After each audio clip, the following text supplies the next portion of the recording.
Hey everyone, I'm Tatiana, and this is part 2 of my 4-part video training series on Amazon FBA for beginners. So today's video is all about product research. We're going to dive deep into how to find viable products to sell on Amazon.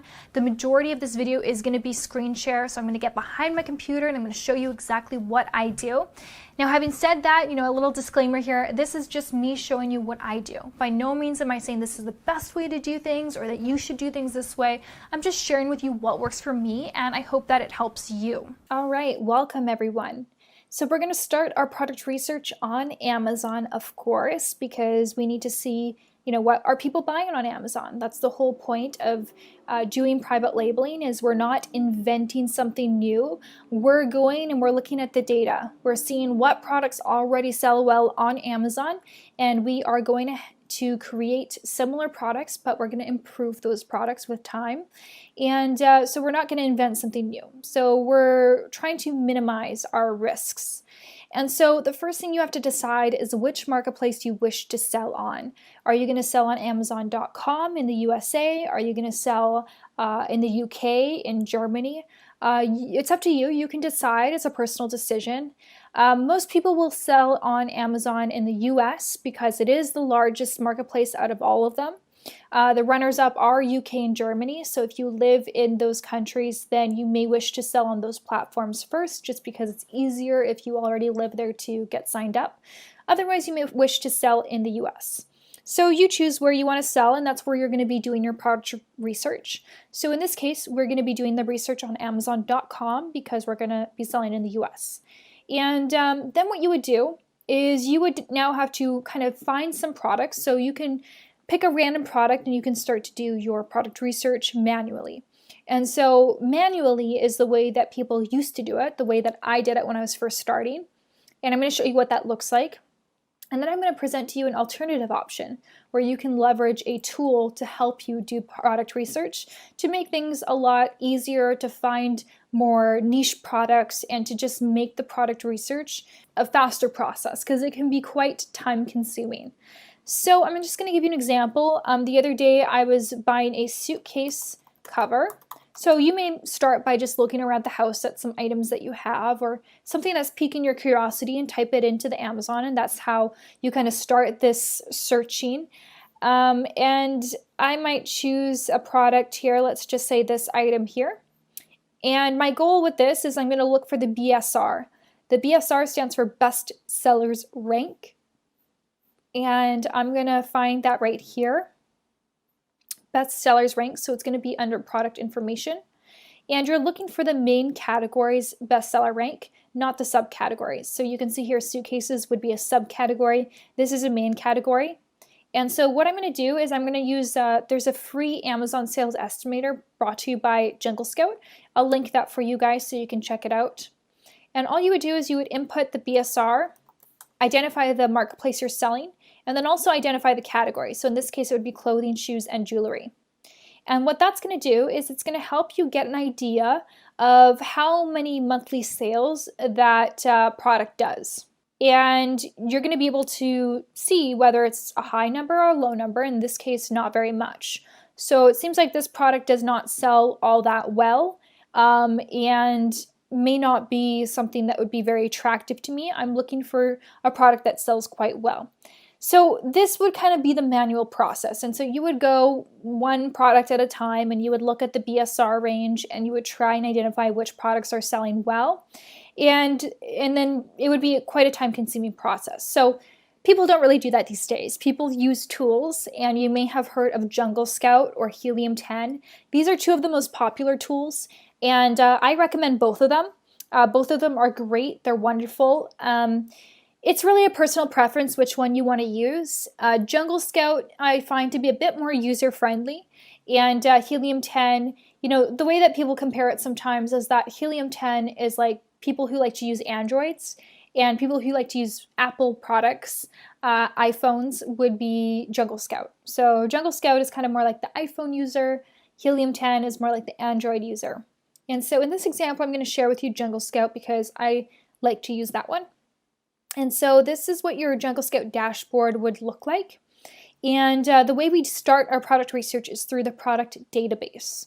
So they really make things a lot easier for us, because what we can do is, instead of looking through each product category one by one, we can filter things so that we don't have to go through hundreds of thousands of pages on Amazon. And so it saves us a lot of time. So we're going to first select which categories we want to sell in. Now, I would encourage you to start thinking about what are your passions, what are your hobbies, what interests you, because chances are that you could find a product within that niche. So if you love fitness, then great, look for products in the fitness category. If you're passionate about something, you're just going to be more excited to work on it, right? So if you have a passion for working out, then if you're selling a resistance band on Amazon, you're probably going to be more excited to create marketing materials for it, and it's just going to be more fun for you to work on the business. So you don't have to be passionate about the product you do move forward with. It's not a necessity. But if you have that option between choosing a product you're not so passionate about versus choosing something you sincerely have an interest in, then by all means go for the product that you have an interest in. So if you already know some categories out of all of these that would excite you, then I would say go for those categories. You're going to find a viable product within that category, because each one of these categories has hundreds of thousands of products to choose from. You're bound to find something. So I'm going to select the categories that you probably don't want to sell in. So these are the categories I would avoid. Watches, because most people who are buying watches, they want to buy specific name brands. So I would avoid that. Video games, because of course you're not making a video game here. That's not what we're doing with private labeling. Let's see here. Software. Music. Movies and TV. Kindle store.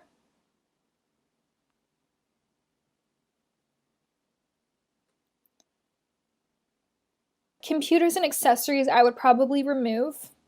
No, you could keep that in there. Obviously you're not going to be selling a computer, but maybe an accessory for a computer. Camera and photo, CDs and vinyl, books, and appliances. So pretty much all of these categories are viable product categories. You can find great products within each of these categories. So we could do a search for all of these categories, but there are going to be so many results to choose from. So I would encourage you, out of these categories, which of these would interest you most, and start there. And so for myself personally, today I'm going to do arts, crafts, and sewing. I'm going to go there. Okay, so next, so again, remember you have to choose your country. So we're going to do the US. Sorry, I didn't mention that earlier. Now the product here, is it going to be standard or oversized? Now, I want to mention that when you're first starting to sell on Amazon, you're going to have way more restrictions than someone who has experience selling on Amazon. And that's simply because, with your first product, you've got the training wheels on. You're really learning how to do this process, and you want to make things as easy as possible for yourself. So you're going to try and avoid certain things and be more cautious than someone who has more experience, who, they don't have the training wheels on. They can take more risks. They know what they're doing. And so we're going to go with, the product criteria is going to be more strict for you when you're first getting started. But as you gain experience, it's not going to be as strict. And you're going to be able to look in product categories that other people who are beginning may not be able to look into. You're going to be able to pick products that maybe beginners wouldn't want to pick. And so the criteria changes as you progress in your business. So we're going to go with standard sizing, and the reason why is because if you have an oversized product, that means that you're going to spend more money at the Amazon warehouse for storage fees. So we're going to go ahead with standard. Now the seller type, is either going to be FBA or Amazon. FBM stands for fulfilled by merchant, and that's if someone is like packaging and fulfilling the products themselves. But what we teach with the private label method, what I do, is fulfilled by Amazon. So that means that You private label the product and you ship it to the Amazon warehouse, and then Amazon picks, packs, and ships the product for you. They manage returns, they manage customer support, they do all of that for you. So you actually never necessarily have to see the products. Like, you don't have them stored at your house. Amazon's taking care of them. So the seller type can be Amazon or FBA. If it's Amazon, it simply means that Amazon themselves are selling that product. So we can select these two. Now, you have a bunch of different filter options, and you can choose what you want to do here, but I'm going to give you something to work with, some ideas.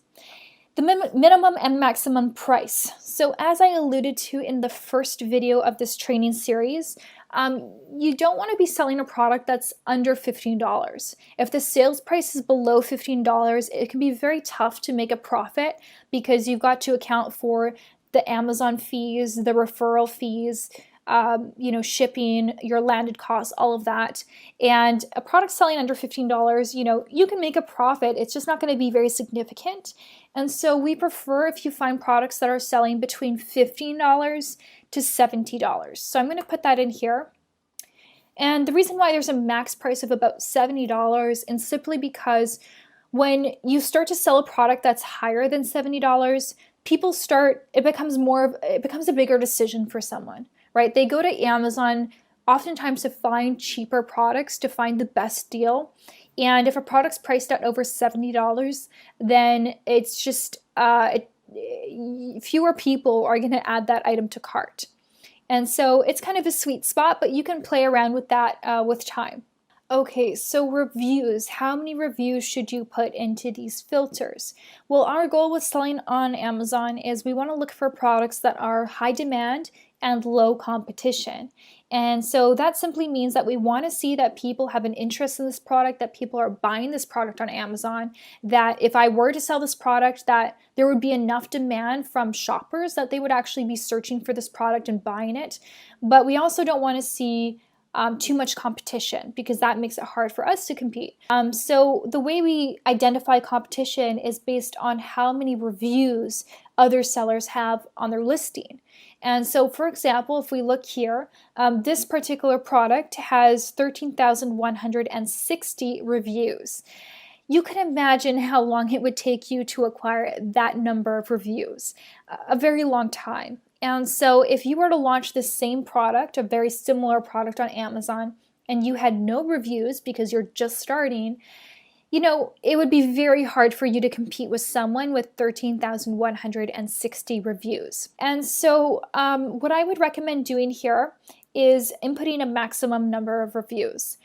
You can put 50 reviews here, and that just means that you're really looking for products that have low competition, but it will limit your search results. You're going to have fewer results. If you want to start this way, that's great, but if you find that you don't have many results, you can increase that to 500 or even 100, 200, because that just means that there's going to be more competition, but you're going to have more results that show up. So I'm going to put it for 500 for right now. So minimum sales is how many monthly sales they are doing. So how many orders are they moving per month? And I would say that you want to look for products that are doing a minimum of 300 orders per month, because that, if you do the math, that adds up to about 10 units per day. That's a good number to start with. Anything less, if they're doing like 5 units per day or 3 units per day, it's not very significant. So you want to look for a category that has quite a bit of traction. So 300 per day is a good number. So you can obviously add more filters here, but I would say these are the basic ones. Minimum and maximum weight. You could put that in there, like if you don't want something that's too heavy, because the heavier the product, the more it's going to cost you to ship the item. So you could say you don't want anything that's above like 2.5 pounds. And there are some other things that you could input here. For myself, I'm going to leave this blank. The only other thing that I'm going to insert here is maximum rating. So the rating is how well do customers rate your product on Amazon. And if we look here, This product here is rated 4.7 out of 5. So it's rated very well. Actually, all of these products are rated very well. This one's 5 out of 5. So they've done a really great job.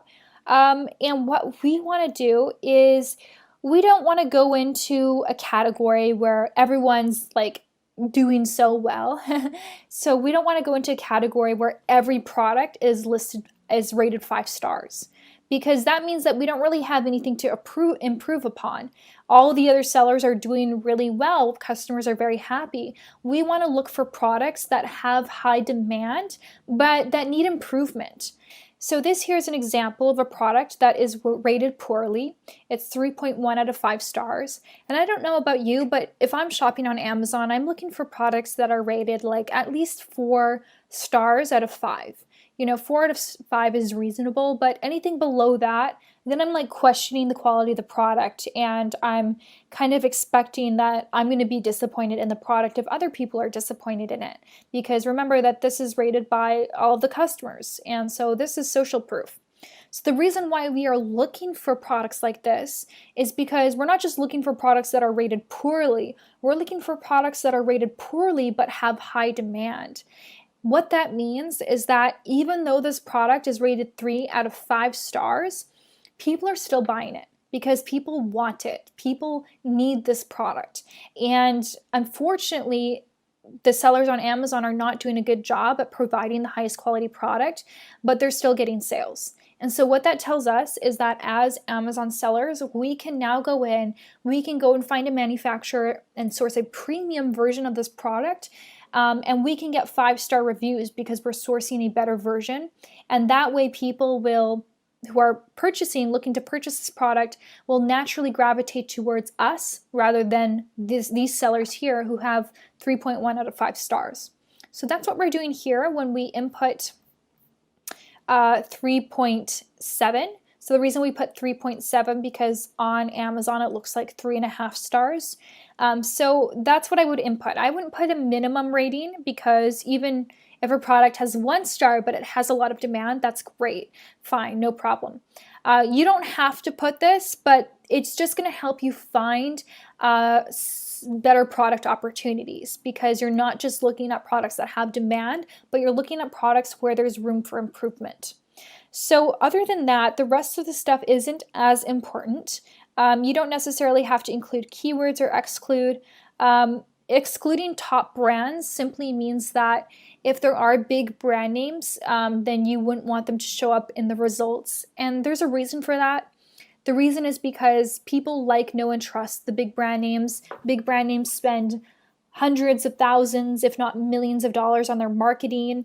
And so if you're competing up against with one of those big brand names, you're just not going to win. So for example, Huggies is a really big brand name for babies. And if you're selling a product very much like theirs, it's hard to compete with them. So you may want to exclude top brand names, but I wouldn't for right now. We're just trying to keep things a bit more broad. So you can go ahead and search that and using the Jungle Scout database. And so now we are seeing 80 results. So from all of this selection here, because I've used the filters, we are now seeing 80 results. So that's good. So that means I don't have to sift through hundreds of Amazon pages to look for products that meet this criteria. I can just have Jungle Scout do the work for us. Now what I'm going to do is I'm going to go through these, and if there's anything that's piquing my attention, I'm going to put it in the spreadsheet so that I can later do further analysis on that product. This looks like some type of paint. I mean, they're doing pretty good with $39,000 a month. So yeah, I am quite interested in this. And then if you don't want to create a spreadsheet, like a separate spreadsheet, you can actually use Jungle Scout. Jungle Scout has this feature for you. Let me see where we can do that. Where you can just say here, add product to your product tracker. So let's create a new group. We'll call it, we're going to call it the arts group. So this would be like instead of using a spreadsheet, which actually I would recommend. It's just easier to keep it all in one place. Okay, so here we have some sort of portable sewing machine. That looks kind of interesting. I wonder how heavy it is though, but it is selling at a good price, $59.99. I like to see products that are selling at a higher price because that often means that there's going to be more of a profit margin for me. You can see here that they're kind of estimating the profit. So here they're saying that your profit would be around $42, which sounds pretty great. So yeah, I definitely am more interested in this product. I would like to investigate it further. So I'm just going to add it to my product tracker in the arts category. We can see here another sewing machine. Okay. So this seems to be like another kind of sewing machine, except it's a different version. It's a handheld sewing machine. And they're doing pretty well as well. You know, $14,000 a month in revenue, only 187 reviews. They're making about a $14 profit margin. Not so bad. I'm going to add that to my list as well. So a lot of different kind of sewing machines. So this is kind of piquing my curiosity about sewing machines. This is some sort of ring. Okay, interesting. I wouldn't sell a ring because there's going to be different sizes and you're not going to sell every size possible. So you would have to kind of pick one size and it can just get complex. You want to avoid picking products with variations. A variation means that like there's different colors, different sizes, different patterns. And it just means that it's going to cost you more in inventory and it's going to be more complex for you as a brand new seller. So it's better to just pick a simple product, something that's like there's only one. You're not selling multiple items. So this I would not be interested in selling. Okay, what's this? So this is some sort of vinyl. Wow, they're doing really well. Let's add this. So I'm not really going into too much research here. I'm just like picking products that I'm interested in discovering more, and we're going to go through those in detail a little bit more after. So I'm just going to go ahead and go through all of these results and then continue to pick my products. If I don't find enough products that I'm interested in or viable products, then what I would do is I would select other categories. So for example, let's say I'm also interested in baby. Well, right now I have 80 results. So with the same exact filters, but adding another category, now how many products I have are 165 to choose from. So you could then, select from more categories if you're struggling to find products, or you could, change your filters a bit more. All right, so we are here in the product tracker, and this is where we track the products that we want to further investigate.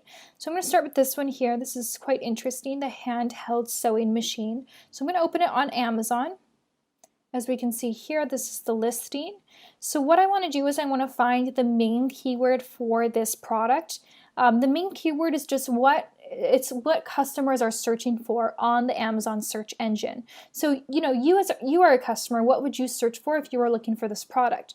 Chances are you're not going to be searching for cordless, portable, electric sewing machine. You're just going to be searching for handheld sewing machine. So that would be the main keyword. So I'm going to paste this here, without the brand name, that's their brand name. And I'm going to select all departments instead of just selecting one department. And this is going to help me further investigate the product as a category rather than the individual product. So for this, I'm going to click on the Jungle Scout Chrome extension. And it's going to pull up a lot of data. It's going to do a lot of math for me. So if you're anything like myself, I'm a bit mathematically challenged, this is super helpful. And so what I'm going to do here is I'm just going to start looking at the numbers to get a better idea of what this category offers. So monthly sales, we want to see that the numbers above 300. These are the average monthly sales. Remember that we want to see that on average people are selling more than 10 units per day. And so it's good. We're seeing a good amount here. The opportunity score, it's good information to have, but I wouldn't depend on it. I find that sometimes it can be misleading. What we really want to look at here are like the top 10 listings, and we want to see the information about it. Now, we want to be careful because even though we typed in handheld sewing machine, you can see here that some of the search results are not handheld sewing machine. These are full-size sewing machines. So we want to remove these from the search results because they are skewing the results. So we are only looking for products that are similar to the product that we chose in the product tracker. So in this case, I would remove this because it's not fitting the results. This is like a different kind of sewing machine, but it's not what I'm looking for. Same with this. So as you can see, as I remove this, it changes the numbers here. This looks about right. Yep, those look accurate. Yep. All of this looks about the same. Great, so we're getting a better idea now once we remove the products that are not meeting the description.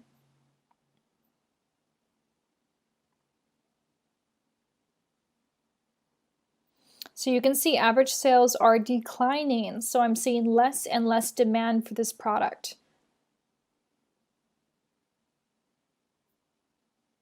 All right, so the rest of these, this one too. Okay, so the rest of these are handheld sewing machines, so the data is going to be more accurate. So what we are looking for here is, first and foremost, we want to see that within the top 10 sellers, we want to see that, the top 10, there are a few listings that have under 500 reviews. If they all have like 500 plus reviews, that means there's a lot of competition. It's going to be very hard for us to compete with them. So we're looking for sellers who have fewer than 500 reviews but are still doing well. So in this case, we can see here that this one's got 236 and they're doing roughly $54,000 per month in revenue. 106 doing 14,000, 46 doing 14,000. So we are seeing that there are some here that have quite a large number of reviews, but we're also seeing some that have way fewer. And so this is looking more promising, right? 97 reviews and they're doing $18,000 a month. So in fact, they're doing better than this listing here who has 1,500 reviews doing around $14,000 a month. So we're looking to make sure that there's no monopoly. Sometimes we can see that there is one listing that gets almost all of the sales. So this listing is the main competitor, and most people who buy this product buy from this seller. And so if you see that, that's something to be aware of, because then they may be, they're taking up all the market share. They are, it's going to be very hard for you to compete with that. So we don't want to see a monopoly here. And in this case, it's looking like the sales are evenly distributed among sellers, even those with few reviews. So that's good. Another thing we are looking for is the rating. So again, we kind of want to look for a category where not every seller is rated 5 stars or 4.7 stars or 4.5. We want to see a category where there's room for improvement. And so we are seeing that here. There are some that are rated high, some that are rated low. So there's definitely room for improvement. We're also looking to see if there's any big brand names. Again, we want to avoid any really large brand names that may be making it much harder for us to compete. In this case, I'm not sure, this may be a big brand name. I'm not familiar with handheld sewing machines, but the way I could find out is I could copy the brand name and I could paste it into Google to learn more, or I could click here on the brand, see what they're selling.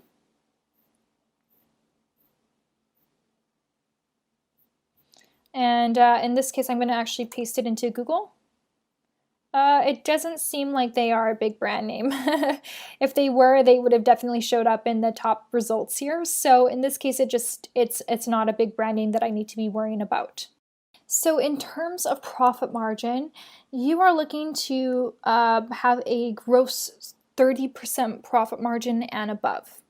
And you could get by with a 25% profit margin, but it's really going to help you to have at least 30% because you have to account for marketing expenses, promotions. There are going to be costs that are, especially when you're first building your brand and starting to sell your product for the first time, there are more expenses. So you want to try and aim for a 30% plus profit margin. Jungle Scout has this profit calculator here.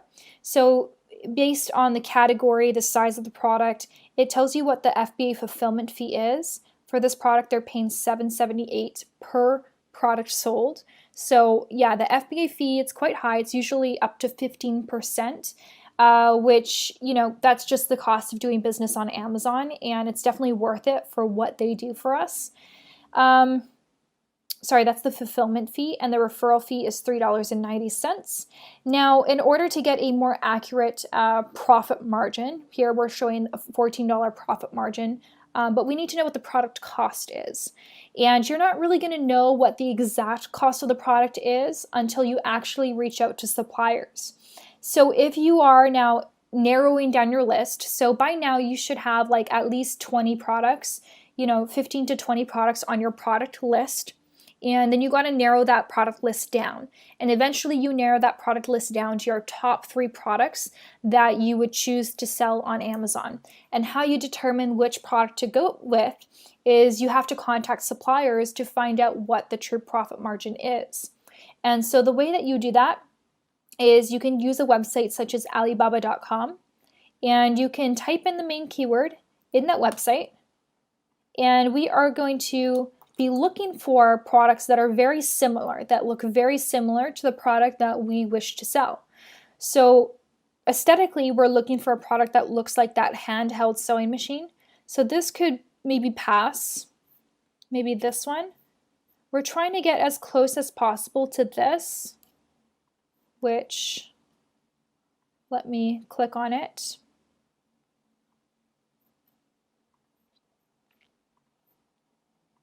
So that's what it looks like. They actually don't even have their logo on it or anything. So let's see here. I mean, this looks pretty much identical. So I'm going to click on this product. Now you're going to see here, this is Alibaba. So they have a price range between 2.39 to 2.59. So that's going to give you an estimate of how much per unit the product costs. Now, it's going to depend on how many units you order. The larger your order with the manufacturer, the cheaper it is per unit. So if you order a small quantity, they're going to tell you what their MOQ is. MOQ stands for minimum order quantity.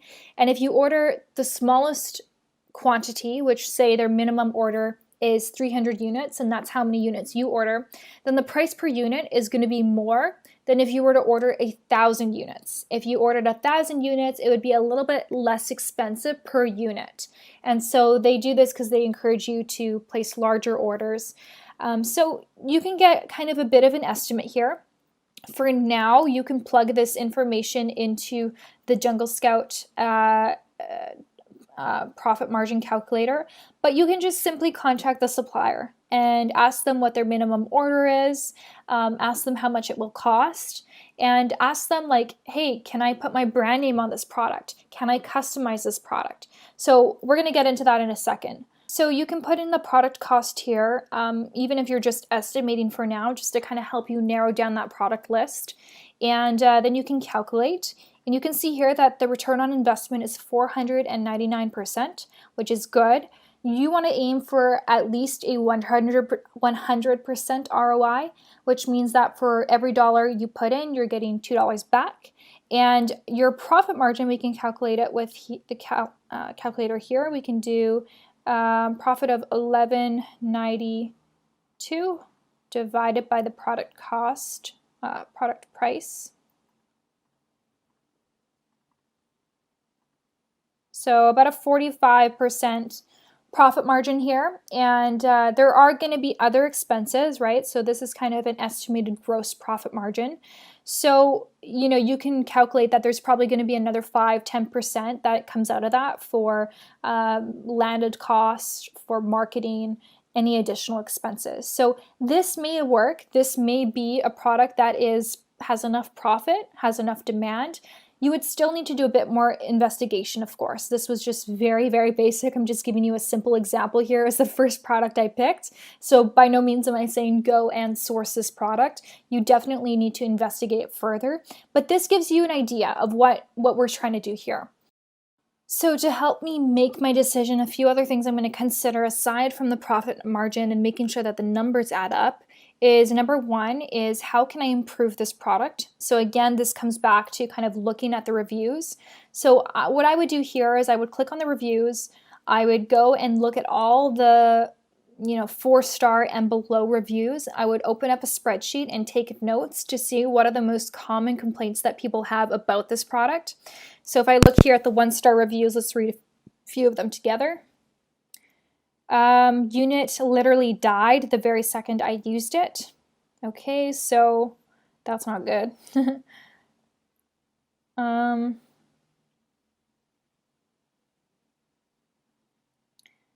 Okay, so just really low quality.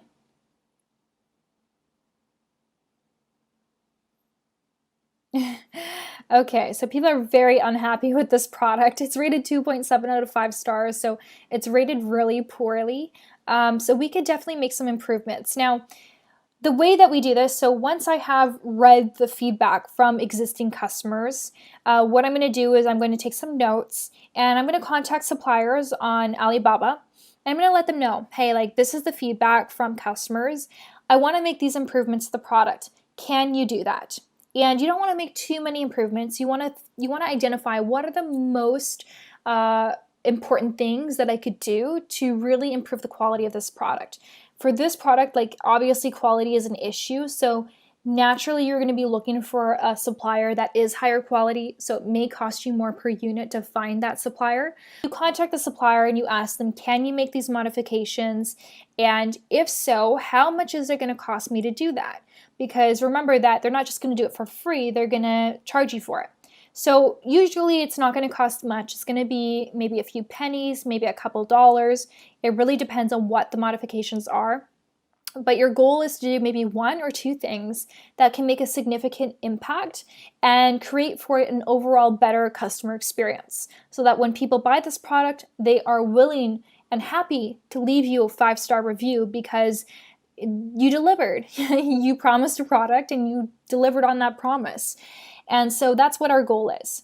So if you find that a product, there's not much that you can do to improve it, or you lack ideas, maybe the suppliers are unable to improve it, or it would cost you too much to make those modifications, then that's something that I would consider. Maybe that's not a good fit for you. Maybe there's another product that you could pick that may be a better option. So to reiterate the 5 most important elements of helping you find a product, number 1 is looking for a product that has high demand, low competition. So we are looking for products that people want to buy on Amazon, but we don't want to look for products that have too much competition, meaning too many reviews, which just makes it so much hard for us to compete with them. We're looking for products that have, about a 30% profit margin or higher. You can get away with 25%, but I would definitely aim for 30%. We are looking for products between $15 to $70 in price range. We are looking for products that can be improved, products that there's room for improvement so that when we sell the same item on Amazon, we can differentiate ourselves and we can give the customer the best experience possible, which means for us better reviews and really being able to build a good brand. And finally, we want to be looking for private label potential. Is this a product that I can private label or is it not? And other products, it's very simple to find a manufacturer who already produces this product. You simply slap your brand name on it and you're good to go. Other products, you may have a much harder time finding manufacturers. Some products, they are patented, which you do have to be aware of. So you have to kind of make sure, do some patent research. I hope this video has been really helpful for you guys. If you have questions about product research, Jungle Scout, please feel free to ask me in the comment section below. Otherwise, I will see you in the next video. Bye-bye.